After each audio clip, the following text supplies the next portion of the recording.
Hey everybody, welcome to Rider Club Radio, the podcast all about Kamen Rider. I'm your host, Jeff. And I'm Liam. And today we're going to start out by talking about Kamen Rider Drive episode 42. Yeah, episode 42 explains some of the questions we had about the last episode, so that's pretty good. It turns I don't remember asking you to explain this episode, Liam. I thought we'd already gone through this shit.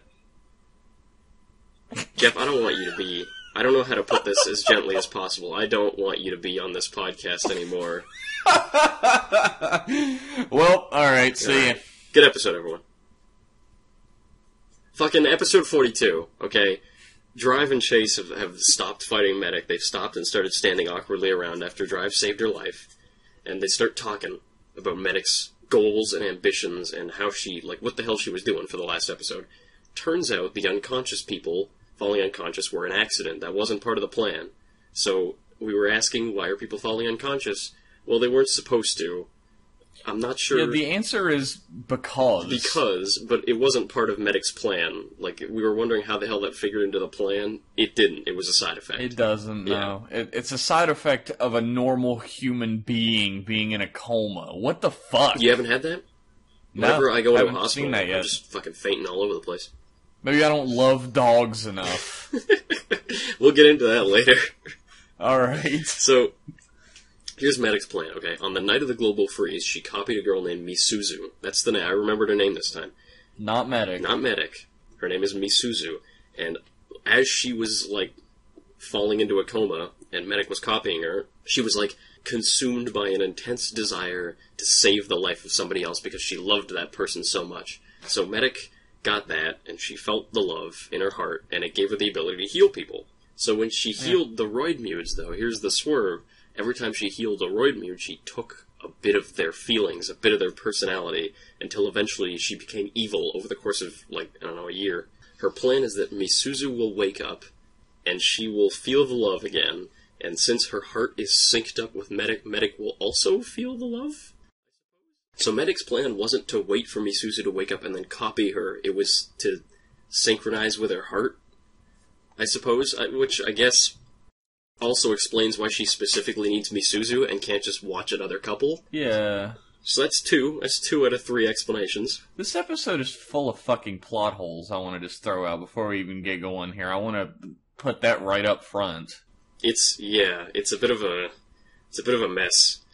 Bano appears, and he says, Medic, listen, you could go through all this horse shit of, like, waiting for your copy to wake up, or I could just upgrade you. I could just upgrade you. I'm a master of machines, and you'll be super. And she's like, I can't trust you, you fucking idiot.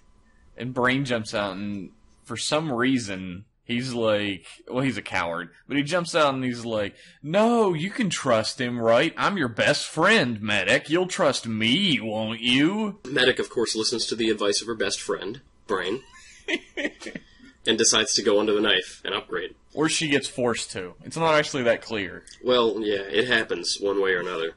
Now, it turns out, here's another big swerve, the boyfriend from the last episode, Igarashi, who came to see his girlfriend, was not actually her boyfriend, but a guy who was embezzling money from the ballet company that Misuzu was part of, and Misuzu knew and was going to go to the authorities.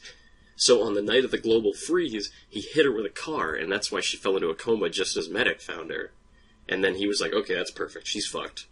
But she's not dead. What the hell? He comes back and sees her, and he's like, oh god, he's not dead. So he takes her in her wheelchair and tries to shove her down a flight of stairs.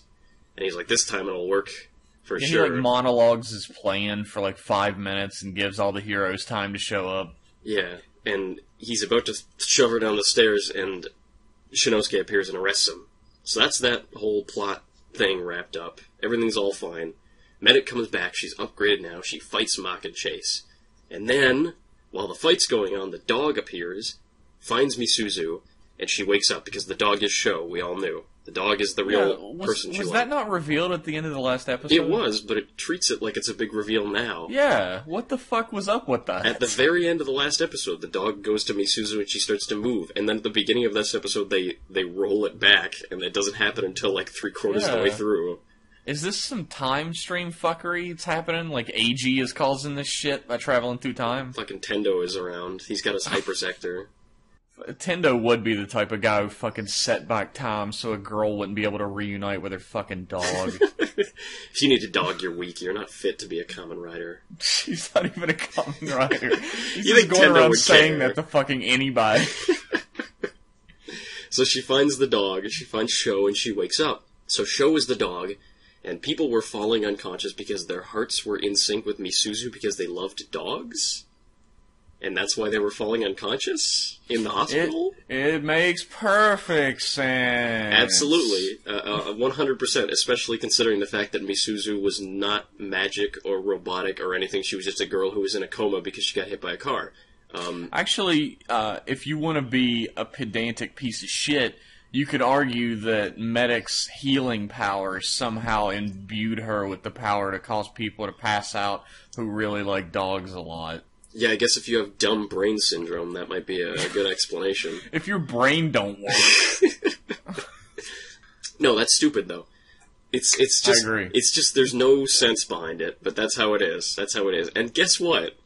Remember you joked last episode that the dog was there the whole time? Like, Medic had the dog from the start and we just never saw it? Yeah, she did. What the? That was a fucking joke, John Toei. It really You was. didn't need to put that in your show. It was hiding under all the blankets that they hang around the Grongi Museum when they're hanging out there. The dog was just under there sleeping or something this entire time. Every time she was off camera, Medic was like, oh, my dog. I want somebody to fucking keep tally of how many times we make a joke on this show and it turns out to actually be true. Yeah, it's sad and hilarious at the same time. We gave Drive's writers, like, the benefit of the doubt because they've been pulling it out recently. You know, for, like, half the series, they've been pulling out, like, they haven't been knocking it out of the park every episode or anything, but they've at least been doing, like, singles and doubles and shit. They've been doing a good job for, the mid part of Drive is really great. It's just, that doesn't excuse this. Even a little bit. This is fucked. Sho the dog causes Misuzu to wake up, which works. It works. Medic, her heart syncs up with the Misuzu.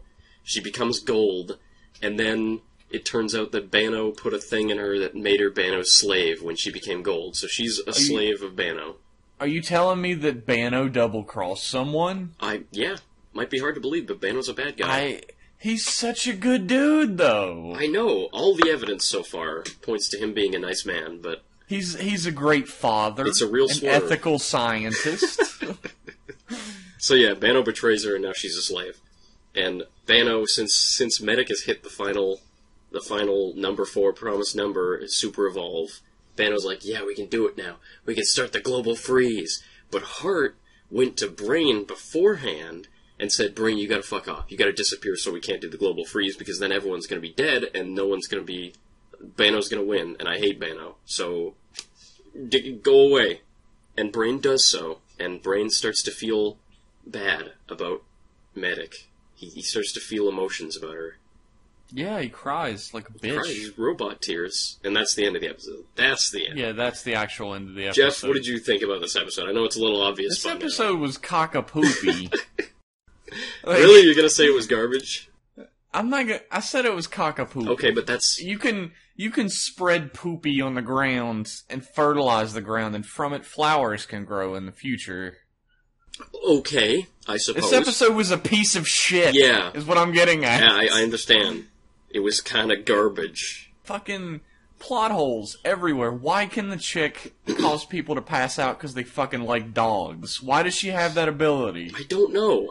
And it's not going to get explained, I don't think, because that's the end of the two-parter. Yeah, that's the end of it. She's awake now, and she's gone from the plot.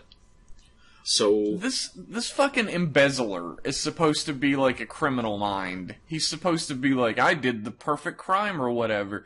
You ran over a fucking lady. That's not the perfect crime. You left all sorts of evidence. He got really... And then he's like, I have to fix my mistake, so I'm going to push her down a flight of stairs in broad fucking daylight. Yeah, everyone knows that it's me who's wheeling her around right now. A bunch of people have seen it.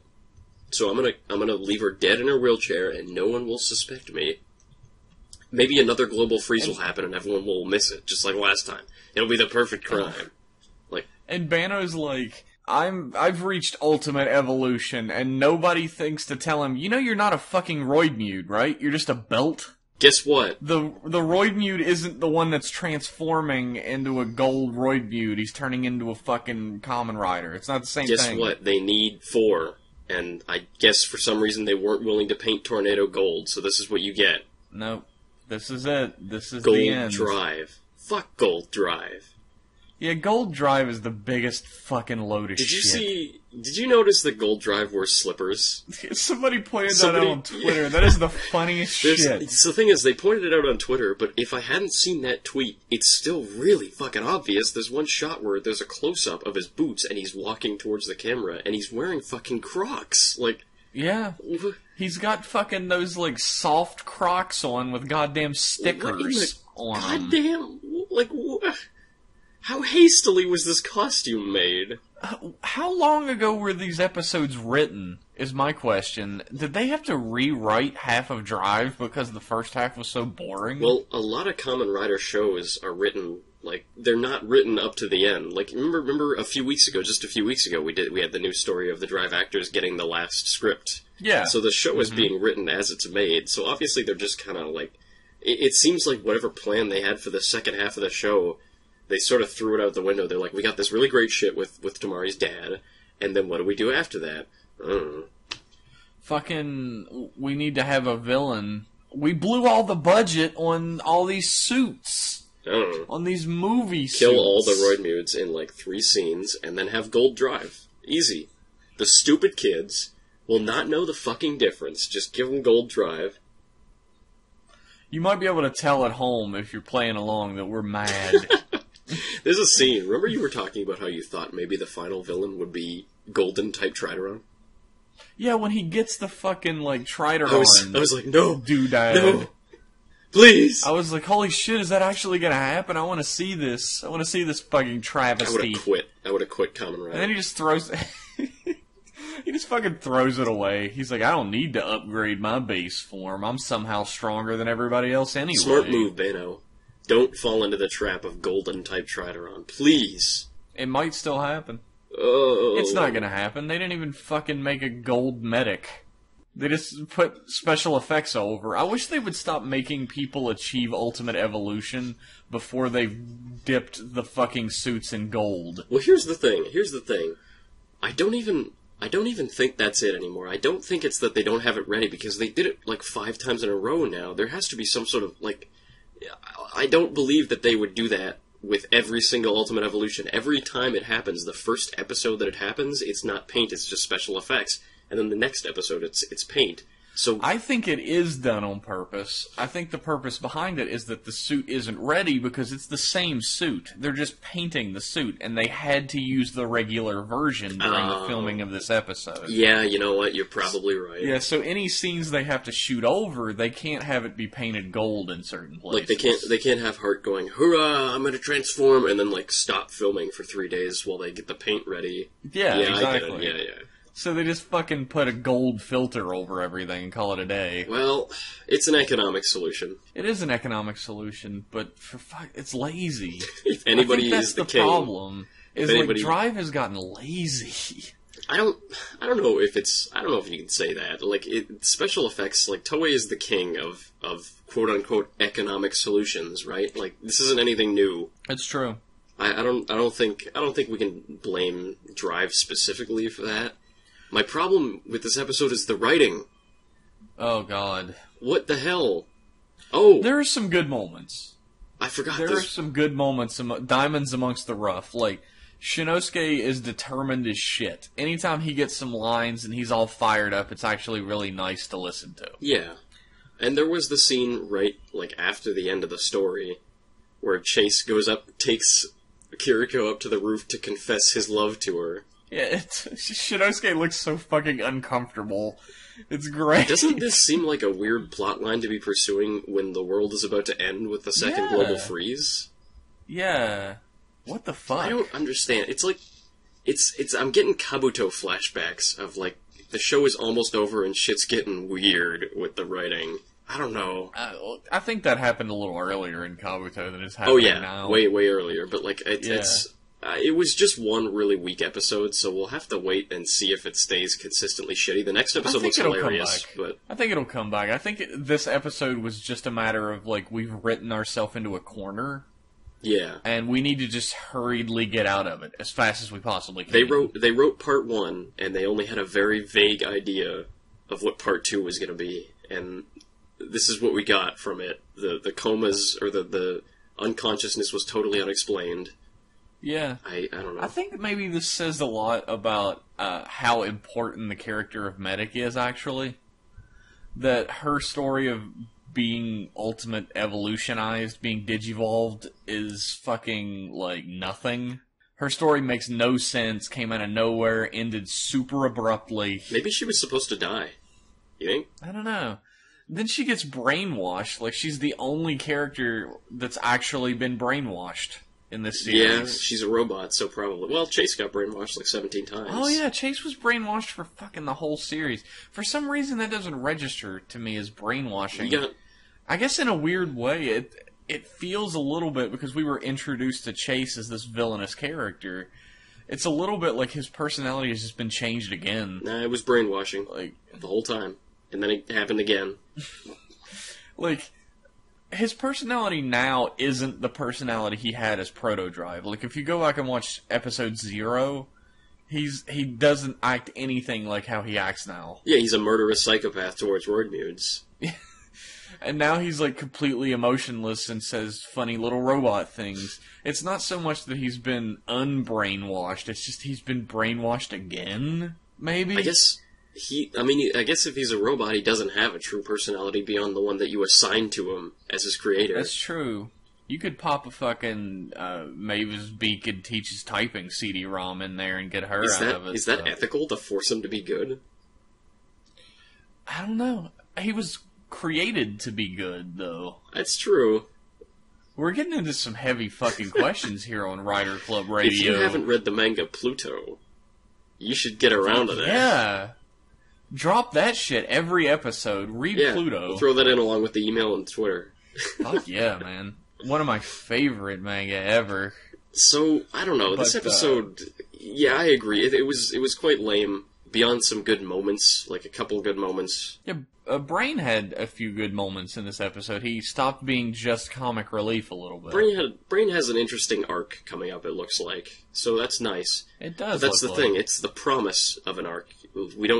We see the very beginning of it in this episode. The rest of it is just horse shit. You know what's weird? It's something I notice in tokusatsu, anyway. I don't really watch a whole lot of live-action Japanese stuff outside of children's spandex shows. Yeah, understandable. But, they use the same sort of, like, flashbacks with hazy, dreamy, tones to them and stuff for someone fondly thinking about a friend, for someone thinking about someone they pity, or for somebody thinking about somebody they're in love with. Yeah, there's that weird, it's like, bloom. Exactly the same. Heavy bloom effect over everything. And there's, like, sad music playing, or, like, strings playing, and during that scene I was like, holy fuck, is Brain in love with Medic? Are we gonna get a robot love triangle now? I would love that. Really? I think at the very least, if you want to say something good about this episode, it's nice to see the bad guys working against each other. It's a cool... It makes it more interesting than them being, like, one unified group, as, like, they're starting to crumble. They have plans against each other. They have independent things that they want to do. I think that's neat. Well, that's been going on with Brain for a while. Yeah, kinda, but now he's part of an organization, right? Like, he's with Hart. He and Hart have a plan against Bano and Medic. Yeah.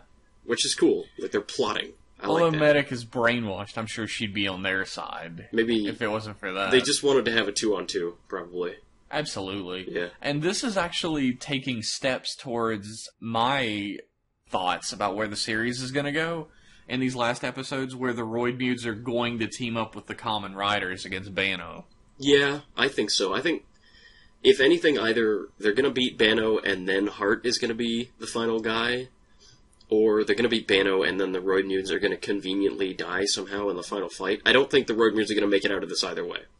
Oh, no. I think if we're going to get, like, an upgrade for Bano, it will come out of, like, the Roidmudes band together to stop him or whatever, but then he upgrades and like, obliterates all of them, and Shinosuke is put over the edge and uses Type Trideron to its maximum or something, and they fight. Yeah, because he can't have another form. No. They couldn't even make an actual villain suit. They're not going to give him another form. Do you think Chase is going to die? I hope not. Yeah? I think he is, but I hope not as well. I'll be on the opposite side of that. I think that's too obvious. Yeah. And Drive has kind of made a habit of trying to switch things up that are obvious. That's true. But on the flip side, he's getting into a romantic relationship with a human girl. It's going to be a person and a robot, and that's going to be too weird. I think they're going to end that by killing him. Maybe. I could see that. His relationship, if he and Kiriko become actually involved, it reminds me of the relationship in Double between, God, I can't remember her name now. Because he always called her the Chief. I'll call her the Chief then.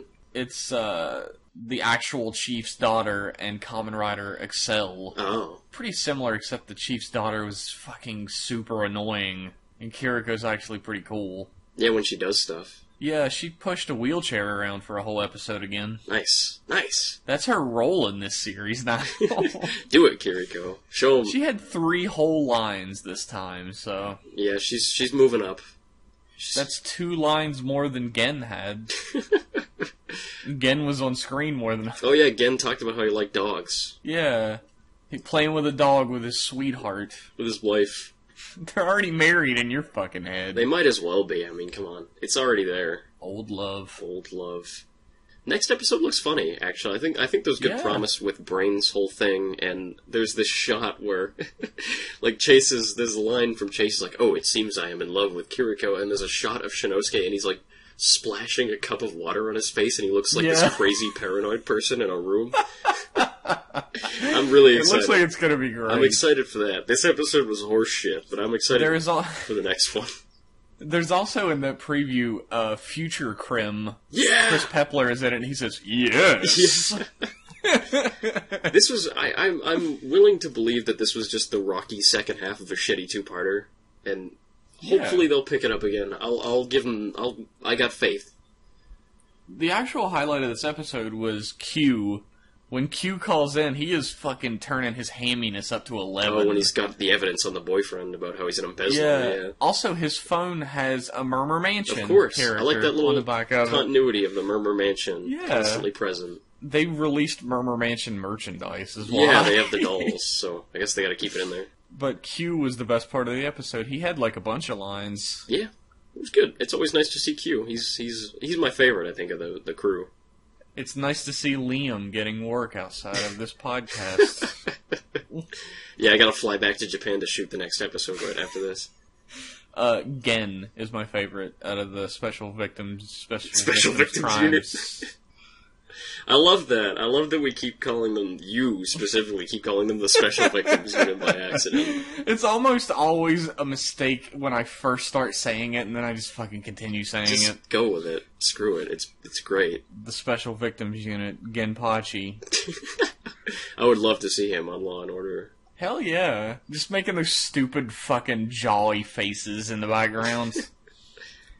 So yeah, Drive episode 42. Pretty lame. Yeah, we've been given a bunch of episodes fucking letter grades. I'm gonna give this a fucking D. D? I give it a C. I'll be a little softer on it. Yeah, this episode was fucking dick shit. It was awful. I think you're being a little tough on it. It was just pretty bad. It wasn't an F or anything. It wasn't like I was watching Kiva or whatever. It was... Ooh. It was a D. You talk about ruffling feathers. Fuck. If you like Kiva, fuck you. How about that? I'll ruffle your... You think I'm gonna edit that out? I'm not. Right out. I'm not gonna edit that shit out. The war is on. I didn't want it edited. I want everybody to know. Good. There it is. I'll tell people. Like, I had a conversation with somebody on Twitter where they were talking about Kiva, and I was like, that series is shit. I was like, I hate you personally. No, if Please you like Kiva, you're entitled to your bad taste, I guess. You want to talk about news before you alienate everybody in the fan base? If you like anything I don't like, you're the worst. Please stop listening to my podcast. When people enjoy things that I don't enjoy, that gets me really fucking mad, let me tell you. Look, if you enjoy insert name of your favorite series here, then you're worse than fucking Hitler. Your favorite Kamen Rider is shit. Garbage. Let's get into some news. How about some news? Kamen Rider Ghost, the Musashi and Newton, Isaac Newton forms, they've had their little catchphrases revealed when you put the thing in the belt. Woo! Everyone get your fireworks ready. Musashi says, "Duel, pierce, super swordsman." It's like I guess it's like a Gaim thing. Yeah. It says a little blurb when you shove it in there. Newton says, "Falling apple, bright red attraction." Oh my god. That's sexy. I'm pretty sure the falling apple is a total myth, but... It is. It's just a story, like Washington chopping down the cherry tree. Washington? No! That's What? a lie? Oh, I fucking shattered your view of America, haven't I? I want you to know Washington America wasn't was 7 feet founded tall. on lies. I want you to know... I learned about American history. I know it's mostly lies. I didn't learn shit about Canadian history, so... There are American history classes in Canada that we teach. Isn't that fucked Why? up? Why? In high school, they teach you can take an American history class. Why? I don't know, because you're the most powerful country in the world. Like, if you take a fucking world history class, that's great. You can learn about all kinds of things, including America, if you want to. But why the fuck would... That would be like Americans having Canadian history. Do they not? No. Oh. I don't even know where the fuck your country came from. God placed America down on the world with his own hands. Yeah. I learned that, actually, in that American history class. That was the first thing. That was lesson 1. It was the first page. It was just a picture of that. It was So a photograph. speaking of Kamen Rider Ghost, what do you think about these little callouts? What do you think about the Gaim style callouts that we're getting back? I love Gaim style callouts. I think they're very snappy. They give each form a little more personality. Absolutely. It definitely helps you choose what your favorite forms are. Because it's that little extra something that can push something over the edge to be your favorite. Absolutely. You think fight isn't like one of the major factors of why I love Lemon Energy? You're crazy. I love that That's shit. the absolute best. I love your rendition, too. It sounded exactly the same. Well, yeah. My perfect imitation skills at work. Mango Arms is the best form in Fight Gaim. of Hammer. Yeah, it's the best form in Gaim. I disagree vehemently, but you're entitled to your opinion. Really? You're entitled to your bad taste. I definitely am. This is fucking America. What is your favorite form in all of Gaim? My favorite... Oh, man, the whole show? I think I like Baron Lemon. Oh, really? What? It's alright. Oh, fuck you. It's Ryoma's form with the fucking different head. It looks great on him, though. It's like, it's you see this outfit, and you're like, damn, that's a really nice outfit, and then you put it on a really handsome guy, and you're like, shit, it looks great on that guy. He's that's wearing what a Baron helmet. No, I mean, it's a fucking metaphor, you shit. Dude, inside the helmet, he's so fucking handsome. It's a metaphor, you stupid. The person is represented I'm just by the... being a shit. Yeah, thank you. The undersuit. You fucking... Speaking of undersuits, Black Baron looks fucking good. It's with that black pretty slick undersuit. for a recolor, it's very nice. Yeah. It actually looks really nice. I didn't think I was gonna like it. It's atrocious to have a fucking recolor again, but it looks Whatever. good. I'm a jaded outcast about recolors. I'm used to it by now. What's outcast? Liam lives on the fringes of society where the fucking edgiest people can recolor suits to their heart's content. All those normal people out in society, they don't know the recolors like I know them. He lives the recolors. The streets. So many recolors. I would amend that to Kachidoki arms. I'm not sure. Very nice looking form. But I really love Mango arms as well. Like, those horns are fucking sick. Yeah, oh my god. Like, I love it. Looks like a sliced mango. The mango cubes. Yeah. We were talking about news like 5 minutes ago. Fuck that. What the fuck? Are we doing a show right now? Let's talk about Gaim forms. Screw this whole podcast. Let's get back to... We don't even have any more news, though. Oh, there's more. There's a little bit more. Alright. 1971 Kamen Rider Original TV Series Blu-ray box set coming out. Yeah. I want that. Oh, man. But I won't be able to understand it. The no English subs, unfortunately, I guess they don't care. That's fine. I wasn't expecting them. This is something that I kind of wanted to talk about. This is going to be a bit of a tangent. Okay, go for it. Is that, there's just a really sort of avant-garde artistry in the first 13 or so episodes of Kamen Rider, the original series. Yeah, you've told me it has this weird, like, Art Nouveau... Yeah, it's kind of like this fucking, like, German expressionism style, like, filmmaking. Yeah. Which, I'm not, like, a hoity-toity film type of guy or whatever, but it's really weird and cool in Kamen Rider. Yeah. And it loses some of that as it goes on until it's completely gone. It fades away really quickly after the 13th episode. You know what? But, I would love to see a modern, really weird art house Kamen Rider. Like this, like, David Lynch shit in Kamen Rider Ghost. I would be all about that. Like, 50-second shots and, like, really, like, long silences and just weird cinematography. Like fucking a baby crying in the distance in some scenes. Just awesome. I would love that shit. You hear that, Toei? Japanese people like David Lynch. Get him on there. Pick us up. He's Just big. do like a fucking Cronenberg, where everything's fucking horribly unsettling and gory and fucking... You can't watch it for 5 minutes, and then he says, Henshin! And you're like, alright, I'll watch. I'd be down. I was gonna say, the Heisei series has, like, a really, heavy focus on, like, artistic license and stuff, from Kuga to... I'll include Kiva in this.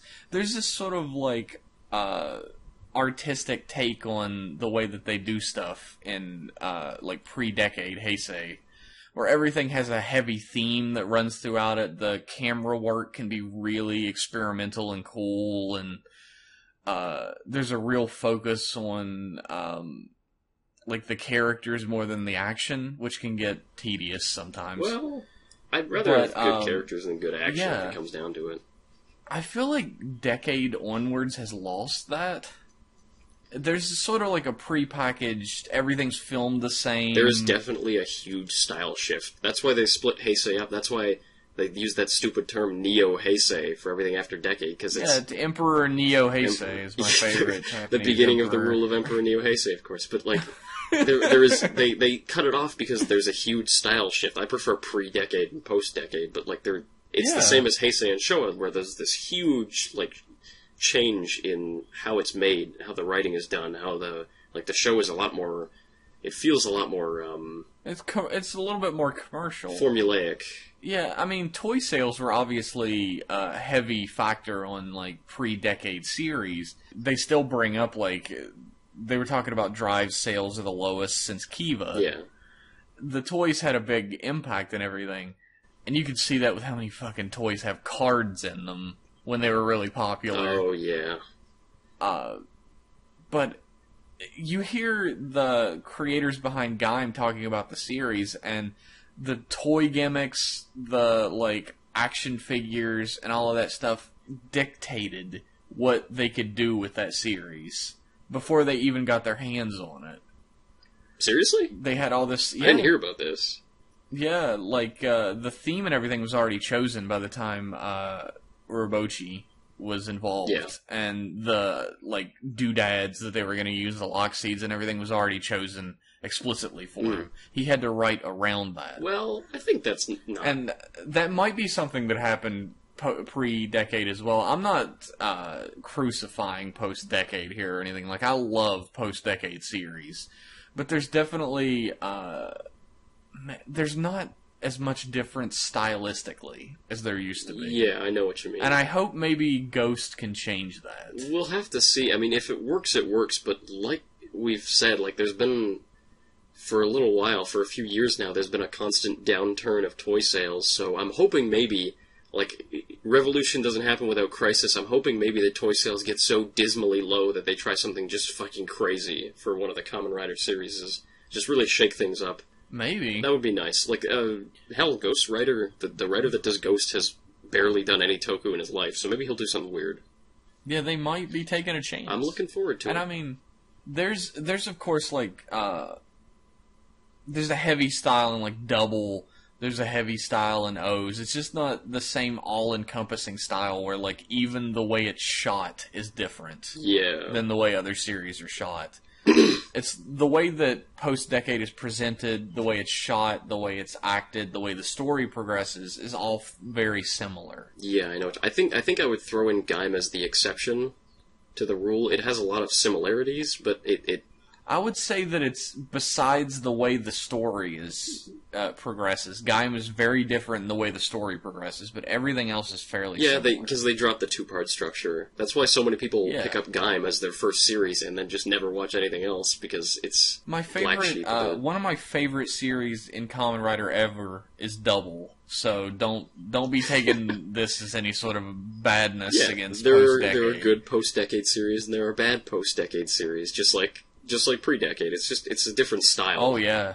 It really depends on what you want. Like, I can go into a series and absolutely hate it because I'm just not in that mood to be watching that. And then I can come back later when I am and absolutely love it. Damn. You're a better man than I don't do that shit. I see a series, I'm like, this is great or this is bad, and I don't want to watch it anymore. But I have yet to encounter a Kamen Rider series, thankfully. I must be blessed or something. I've yet to encounter one that I actually hate, except for Early Drive. I actually don't even hate Kiva. I just think Kiva's wasted potential. Yeah, I've heard a lot of people say that. So yeah, that was my little tirade for the episode, I guess. Here's your news segment. Yeah, there's the stylistic differences between early Showa, like the tail end of Showa, the beginning of Heisei, and post-decade Heisei. Worlds apart, all of them. And it's really awesome that Kamen Rider keeps reinventing itself, because a lot of tokusatsu, long-running tokusatsu series are completely the same throughout. Yeah. I'm not naming any names, but they stay fairly formulaic and similar. But Kamen Rider takes chances. Yeah. And I feel like maybe we're sliding into a bit of a formula, and that worries me. Is the only reason I brought it up. Well, I have high hopes that Ghost might shake shit up. Here's hoping. Here's hoping. Why don't we move on to some... Whoa, hang on. You got more fucking news? A little bit more news. What we got? We got a few more screens of Kamen Rider Ghost in Surprise Future. Some more clear shots of him standing around looking awkward as Self Soul and Newton Soul. We'll link those up in the blog post. Oh, don't worry, I'll link all of these news thingies up in the blog post. It's I want to say it looks great, but he's just standing there with his arms at his sides like he's waiting for a direction. Like he's like, alright, let me know when to punch the guy. I'll be here. He's standing there like, well, I guess the bus will show up. Yeah, it looks like he's waiting in line for something.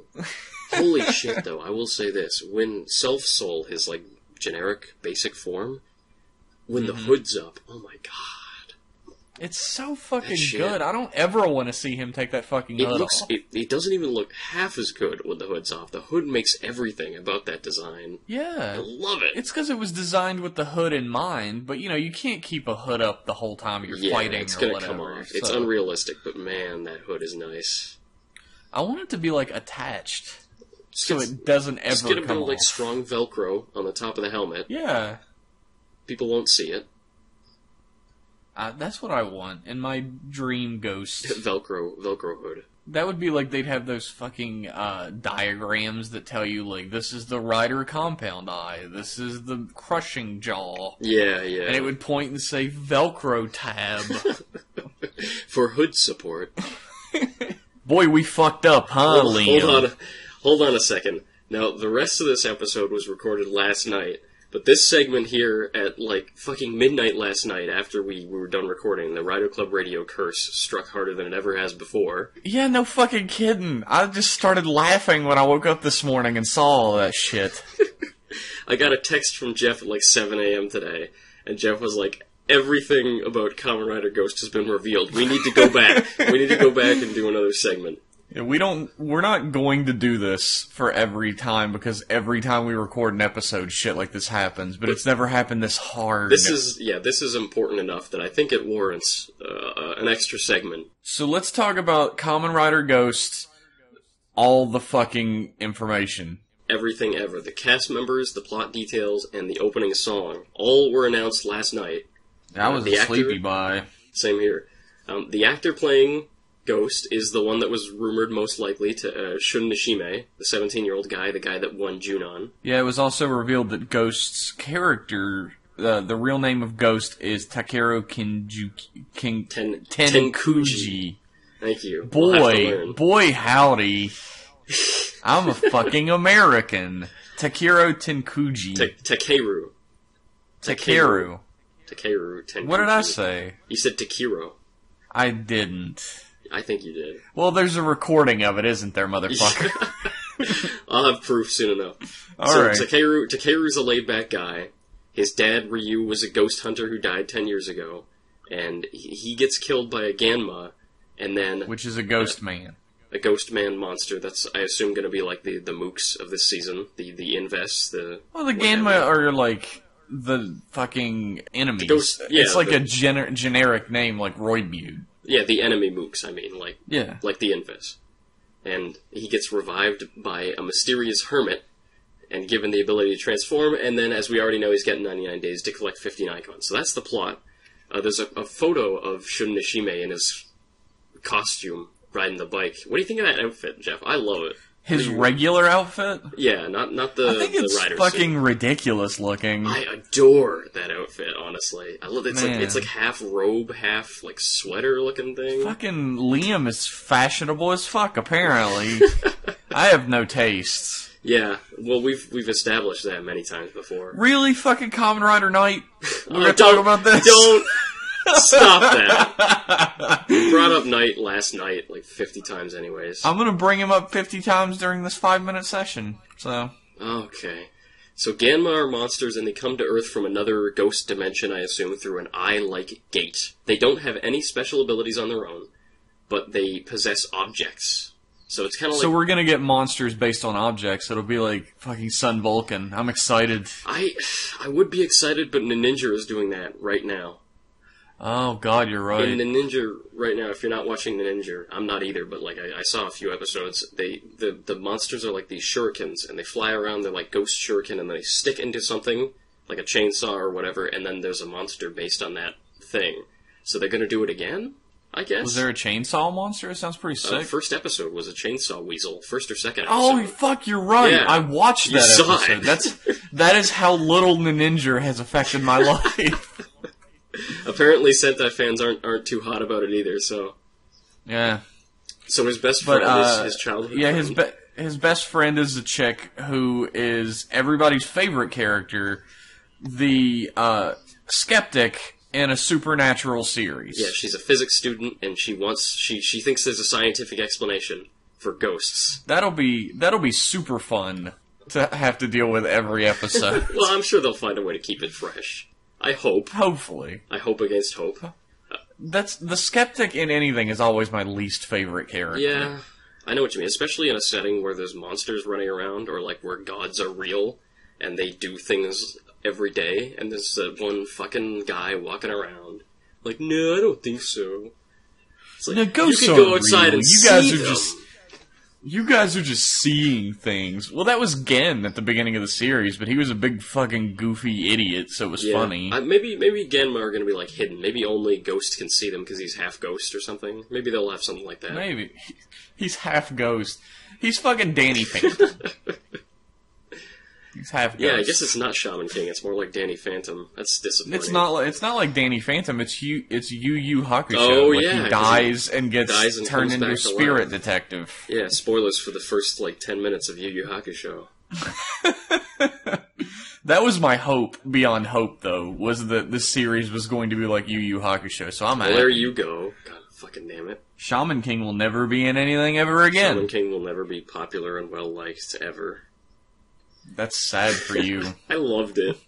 Okay, Makoto Fukami is Kamen Rider Spectre, and he is like a big dickhole. He's a cool and collected character who is an expert in battle, thus making him stronger than Ghost. He also uses a Ghost driver, And he's also looking for icons, but nobody knows why. Yeah, I like how you just jump to the conclusion that he's a dickhead because you just want him to be. I want him I know you. really badly, but look at the cast photo. He looks like a cunt. Look at the way he's looking. He does.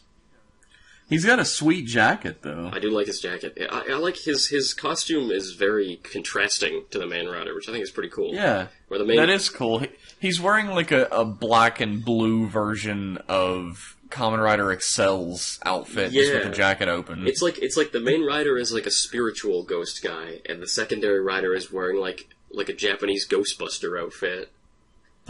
I think it's a fucking motorcycle riding outfit. So you could fluff that as a Ghostbuster outfit. You can bust ghosts in anything. The Ghostbusters did. When was the last time somebody in Kamen Rider actually wore a motorcycle outfit while riding a motorcycle? Excel. Okay, Excel. But other than Excel. Never. Fucking exactly. So Kamen Rider Spectre is hopefully going to be a shithead. Fingers crossed. Takeru also has another friend called Onari, who is like a monk. Who's a bald guy. He looks like a goofy monk. And that's, apparently he's going to be a funny guy and the mood maker of the group. So he's going to be a goofball. And there is a guy named Alan. Alan is a henchman of the main bad. Although he's not a henchman, it says that specifically. He's like... Alan's not his subordinate, but he works with the mysterious big bad man. Whose name is Mysterious Man. No, I think they reveal his name a little further, or in like a different shit. The Tumblr. And also the Wise Hermit is named Wise Hermit.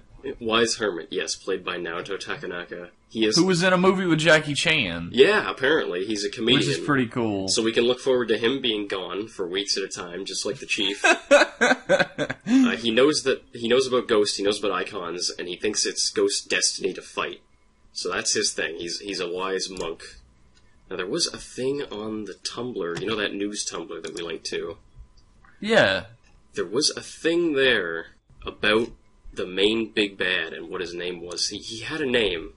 His name is Mysterious Man. No. Shut the fuck up for a second. Let me find it. Here it is. Oh shit, it is Mysterious Man, you're right. Hey, I think somebody owes somebody an apology. Never. You giant fucking piece of shit. You can collect your apology when I'm dead. No one likes you. The theme song is going to be performed by Kishidan, which looks like a band of high school delinquents. I'm not familiar with this band. Kishidan looks like fucking a Super Sentai based on fucking high school delinquents, and somebody posted that on Twitter. Like, look at him posing with the new Super Sentai, and I was like, fucking really? That's awesome! Yeah, I wish. Super Sentai So congratulations for fucking me over, whoever posted that. Thanks. Super Sentai based on stealing people's lunch money. The song's not done yet, though, so who knows? Who knows what that's gonna be like? No, but apparently they, it's fucking led by a guy who used to be named DJ Ozama, who did the fucking theme to Kamen Rider times Kamen Rider Forze and O's Movie War Megamax. Kamen Rider Times. The last Movie War movie that was worth a shit. Kamen Rider Times. X or cross is also acceptable. This ain't math, motherfucker. Liam, let's do some math. Fuck you times eat my ass equals what? I was never very good at math. Apparently the guy designing the monsters for Kamen Rider Ghost is Kazuhiko Shimamoto. If you know him, he wrote the Kamen Rider Zero manga, and also he did a recent Skullman manga. Which was turned into the Skullman movie that was really popular recently. So that's cool. So he's actually, he does like really cool designs for monsters. Like if you've read the Zeto manga, the monsters in it are fucking sweet looking. Yeah. Of course, there's a lot of similarities between those and like the movie monsters. Yeah.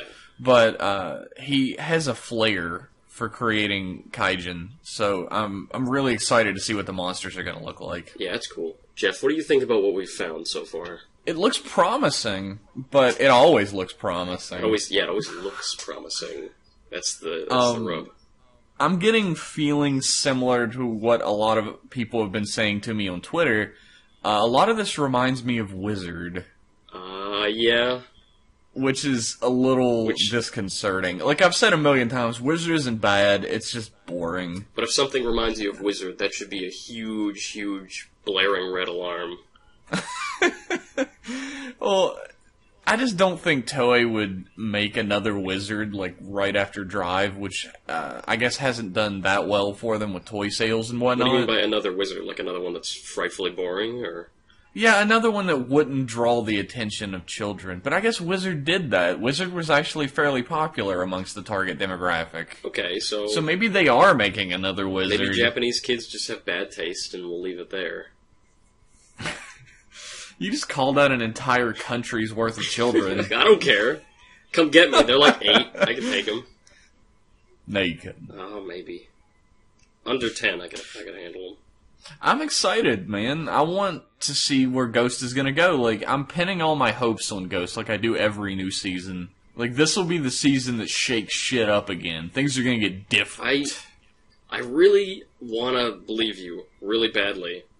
But this, as far as, like, shaking things up go, I think this reveal isn't terribly promising. No, it all seems kind of by the book. Yeah. Especially his dumb friend who's comic relief, the older mentor, the dickhead rival. It's really by the book. The childhood friend girl who's like a pretty girl. I don't see it. Like, it's looking right now like it's going to be kind of a by the numbers looking series. I'll slide in on the other side of that. They're getting some damn fine talent for this series. Oh yeah. So I think it's going to be good. I'm sure it's going to be. Okay, I'm not sure it's going to be good, but there's a possibility that it's going to be good. You almost put your ass on the line. Oh, no, I'm not throwing in my lot that soon, but there's a possibility that's good. I'm not saying it looks like shit, I'm just saying it looks like it's not deviating from the formula. Yeah, I think maybe a formula has been found that's going to work every time, at least to a certain degree. And they're not really going to stray too far away from it anymore. Yeah, at least not until people get sick of it, I suppose. And if Super Sentai is anything to go by, no one is ever going to get sick of it. I wonder if Super Sentai toys are constantly going down, or if they're always going up, or if they're staying. I don't know. That's not something I've ever really looked into. Like, we make jokes about Super Sentai on here, but I actually like it. Yeah, I mean... But I'm not into it enough to, like, look at toy sales and stuff. And the only reason I really look at toy sales for Kamen Rider is because other people tell me about them. Yeah, well... And show me and stuff. I like to see how it's going, just to see. Because, like, it's nice to know when a show you like is at least financially doing well. So that something is getting through to the people who only speak money. But... It's nice to know, but I have no idea of the state of Sentai toys. Oh, yeah. You know, people are getting a little bit worried because, you know, they're feeling like this is similar to Wizard, and they're remembering the other supernatural Kamen Riders that they think weren't really so great. Like, somebody brought up Kiva, which I agree with if you listen to the rest of this episode. Wasn't O's supernatural and pretty well liked? I brought up Kuga and Agito are technically supernatural series. Well, yeah, but they're two of the best series ever. Those were ages ago, though. We're like fucking recent. Yeah, O's is sort of supernatural, but I mean it's not technological. If you have two things at the end of a spectrum and one end is supernatural and the other is technological, I think O's would fall further towards the supernatural side of it. Yeah, and O's, I mean, not everyone loves O's. I've actually heard people saying it's terrible, but I've also heard people saying it's good, so I don't... You know, somebody said O's was like Kamen Rider Super Mario Brothers, and I've not seen it, so I don't know how fucking accurate that is, but it makes me want to see it real bad. Why don't you see it then? Because I have so much else to fucking see. I think that covers the news that we missed, though. Yeah, I can't wait for an hour after we record this to find out the plot of the first 3 episodes. Fuck that! You guys can read about it on credible news sites then, because we're not recording shit. Go to TokuNet, go to ORENS, go there. We're not gonna do anything else. Go to Facebook.com. Just go. There's probably gonna be more news. Oh yeah, you know it. Like, midnight tonight, they're going to, like, reveal the theme song, they're gonna show fucking, like, action scenes from the show, the monster designs will be revealed. The fact that the main character's been in pornography before will be revealed. I wish that happened every season. Poor Blade. Okay. That's a story for another time. Yeah, let's we'll get back save to that. the regular podcast. Anyway, let's go to mail. Let's go to mail. Last week, we completely missed a follow-up letter from our fan from Bangladesh. Oopsie. Hello again, guys. Thank you so much for reading out my mail. It felt great. Hey, you're welcome, buddy. We are in the business of making people feel great here. Good to hear that Liam knows about Bangladesh. I knew about Bangladesh. But Liam, I wonder what you meant by not being the product of the American school system. Mind shedding some light on that, please? I believe Jeff can shed light on that better than me. Him having experienced it. The American school system is a piece of fucking shit. Now my questions. If you're given a chance to make a Kamen Rider movie, not the regular crossover format, but something different. For example, Cho Den-O trilogy. What would you make, and who would be the main characters? Liam? Oh. Not the regular crossover format. No. So not like a superhero, like a super wars. Yeah, not a movie wars super ultra go fuck yourself. I have had an idea knocking around in my brain for a while. Oh yeah? About what if this requires an incredible amount of precision and money on Toei's part, so it's never going to happen. But what if? Oh no! What about a movie that's about the original 7 legendary riders? Yes. And you see, just like X in Heisei vs. Showa, you get to see what they're doing as old men now, and they maybe I don't know, some decade or someone goes through back to the Showa world and collects them all up so they can fight Neo Ultra Shocker or what the hell ever. I think that'd be This neat. sounds a hell of a lot like a crossover movie. No. It's not the regular format, though. The journey would be the story. It wouldn't be like they all get together and have a big special effects fight. It would be like you'd have the actors back, and they would interact. You don't actually even have to have Decade in that, because the Showa Riders all exist on the same world. That's true, but I figure we need a Heisei guy, or else no one's gonna... Fuck that. Just all old men. Nobody under the age of 60. Metal Gear Solid 4 rider. I would love that shit, though, just to see... Dude, that would be awesome. I think it'd be nice to have just any sort of movie. Heisei vs. Showa touched on it, but something where you get to see what the old riders are doing with their lives after their story is over. That would be awesome. And a focus on characters and character interaction. What about you, Jeff? I think I might have mentioned this before, but I think there is such a huge missed opportunity to have Kuga and Agito together. Oh, yeah.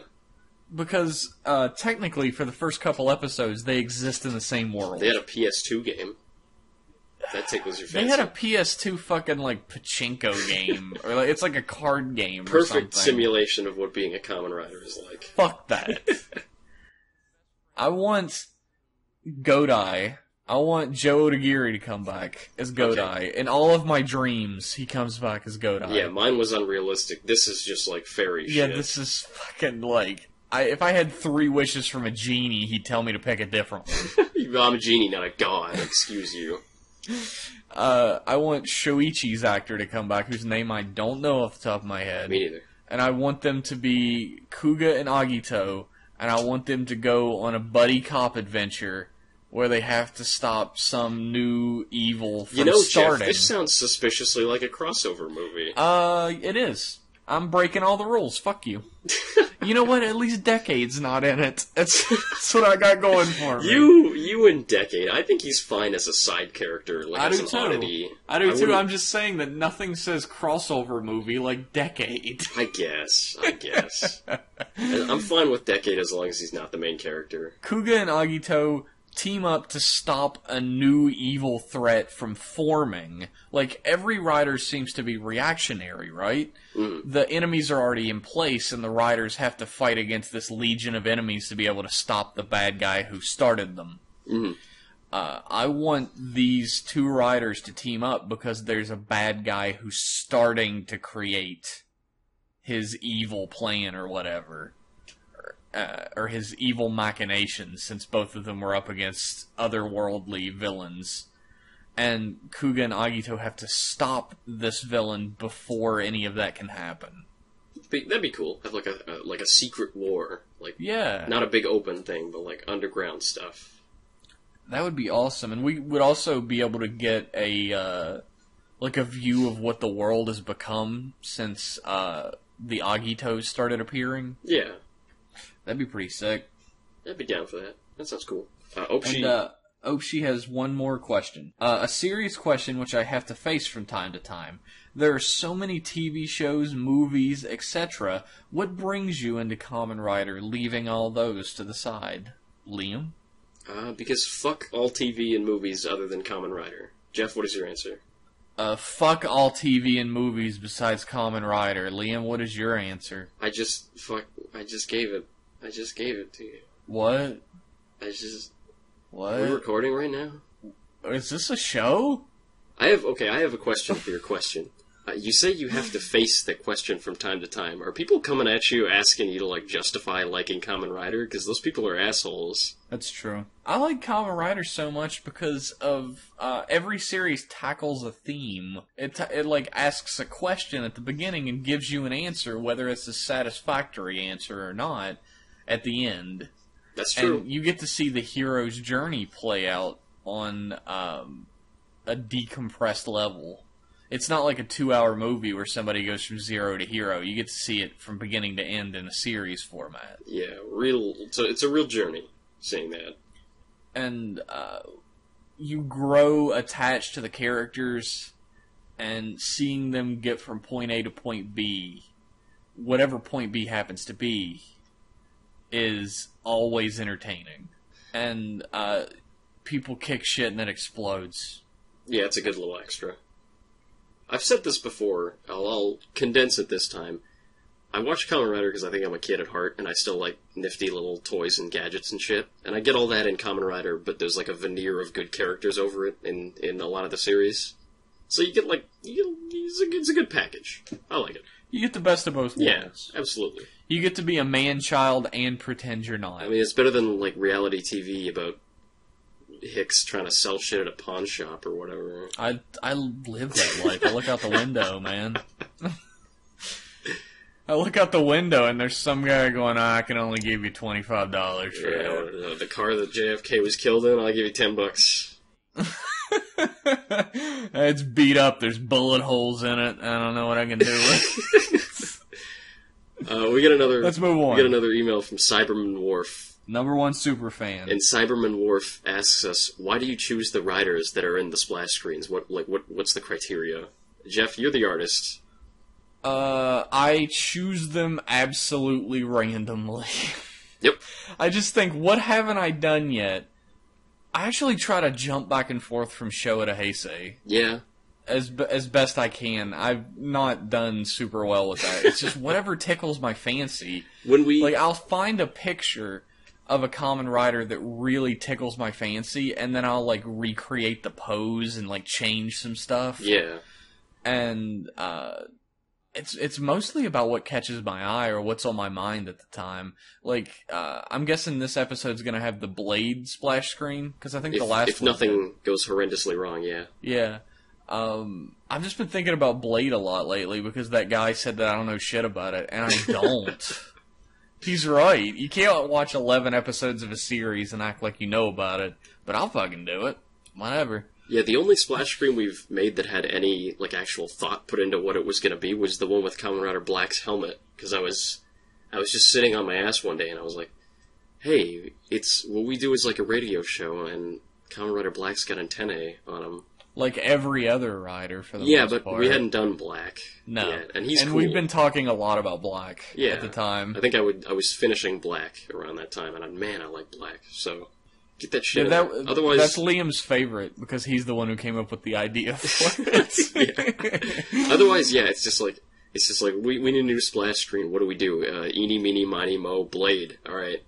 The first one had... the idea behind it was that I was only going to be using it when I first started the show. Yeah. I was just going to be using the Kamen Rider 1 splash screen, but then I realized if you would go through YouTube, it would be like 100 videos of the same fucking image. Yeah, and it's nice to have some variety. They're cool-looking splash screens. Yeah, people have, like, gotten really into them, which is a huge, like...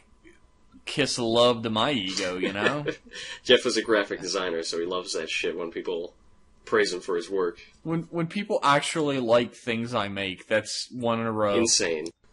I like the... Fuck you.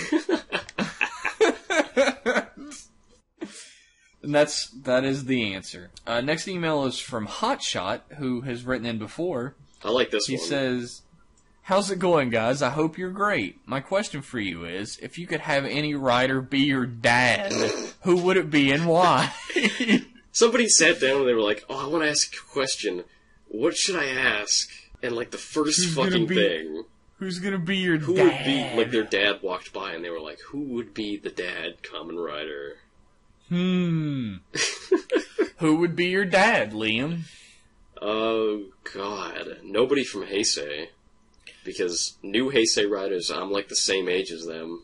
You're like a little older than some of them. If Ghost's actor is actually the rumored guy, he's 17. I'm way older than that like, guy. Michi's actor was like 16 or 17 years old. Yeah. So no Heisei.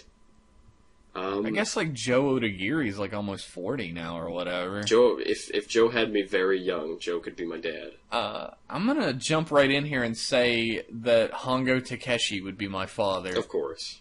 Because then I could disappoint him just like I did my real dad. Oh. I would pick Super One because then he could teach me how to scam women real good. You and that fucking story. It's like your favorite. That and fucking Shinken Red surviving on water. Now there's a pull that I want to bring back. Shinken Red drinking water. I'm glad you brought that up. Let's talk about that for 30 minutes. No. Wait for it to naturally come in. Super One could teach you Kung Fu and space. Yeah, but Super One wouldn't be a good role model. I would want, God, no, Stronger would be disappointed in me. All of them would be disappointed in you. Yeah, realistically. What about, if Shinosuke was like in his 50s, he wouldn't be disappointed in me. He was as lazy as I am at my age. He has a son. He has That's a future true. son. That's You true. could be Eiji. That spot's been taken. You could be Tamari Liam. Oh, that doesn't sound good. Tamari Riam. That sounds even worse. No kidding. No, this is a tough one. I'm gonna have to get back to you. You know what the shitty thing about it is? What? Is that your pa is a cyborgman or whatever if you choose a Showa rider. Yeah. And you don't become a cyborg because your dad's a cyborg. You're just a normal fucking kid. Well, that's great. I don't want to have a nuke on my dick. I do. I don't want that Sign life. me the fuck up. You're insane. Look, I'm just saying, it's nuclear powered, baby. Oh, God. No one would survive. No normal human being. Whatever. That's who would be my dad. I guess if you had like a Heisei rider be your father, you might be able to get something from it. Like if your father's an Agito, you could be an Agito. Yeah. But if your dad is Hongo Takeshi, all I can imagine from that is him like crossing his arms and shaking his head and just being really disappointed. I just picture Sagata Sanshiro. Yeah. Just that look on his face. You'd be like, why the down, fuck don't you have a like, Dreamcast, son? Why aren't you playing until your fingers break? What a question. Thank you, Hot Shots. What a weird... If anybody else has weird questions like that, I want to hear them. Which Kamen Rider would you want to fuck, Liam? We've already talked... I think we've already done this one. That's sad. We did That's kill sad Mary. that I thought of the weirdest question. We've already done it. We did kill, marry, fuck. Way, way back. So yeah, you've been tune into outdone. Rider Club Radio for such deep, intelligent discussion. If your Which favorite- rider would you fuck? If your favorite rider was an ice cream flavor, what flavor would they be? Android flavor. Mine would be Rocky Road. If your favorite rider was a tree, go fuck yourself. Kamen Rider Knight would be the Graceful Oak. He would be the Weeping Willow, and you fucking know it. No, he would be the Weeping Willow, but he'd be a really big, thick Weeping Willow. He'd be thick, alright. This is getting into a dangerous territory that I don't want to tread. I was calling him a dumbass, but whatever. I know you are. He's I don't wanna... got a big dick. Thanks for tuning into the fucking Tree Dick Cast. Let's take a minute to talk about the most important subject in Kamen Rider. I'm not gonna like this. Why Kamen Rider Knight is the worst rider. Liam? Okay, we have an email. That's riderclubradio@gmail.com. We've got a Twitter. That's @riderclubradio. Neither of those have any caps or spaces or numbers or even any underscores. Mm-hmm. That's @RiderClubRadio for the Twitter. @RiderClubRadio. Shoot us a tweet. Shoot us an email. Follow us on Twitter. Subscribe to us on YouTube. Follow my Friendster. Check out our MySpace page. I've got a new My Chemical Romance song. Look at our LinkedIn if you want to hire us. Or LinkedIn, hire Rider Club Radio. We'll bore your enemies to death. Oh shit! I fucking forgot. Eat at McDonald's. Grando sponsor, no daycare day, Okrishimasu. That was almost Japanese. When I speak Japanese, I don't even try for the accent. I just fucking say it. I do. I sometimes worry that maybe I get a little racist sounding. That's with what my I'm worried Japanese about. accent. I don't want people to be like, "Wow, your Japanese accent is awful." So I'm not even gonna try. I'm not even gonna. Why go do you sound like a fucking racist? If you don't Jeff? try, you can never fail. That's the lesson I want everybody to take home from Rider Club Radio. If you never try, you'll never fail. Judging from the quality of this podcast, I think we've already given it to them. Zing! Thanks for listening, everybody. Thank you. See you next week. See ya.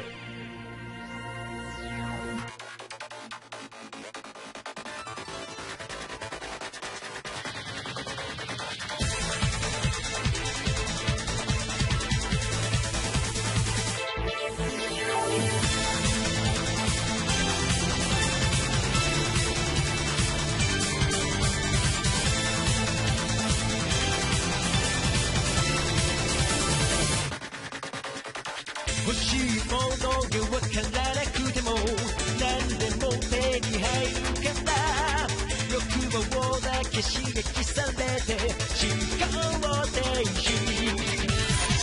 夜に闇をむさぼるように眠りに落ちていけば自分が今誰かなんて夢の中どこへ流され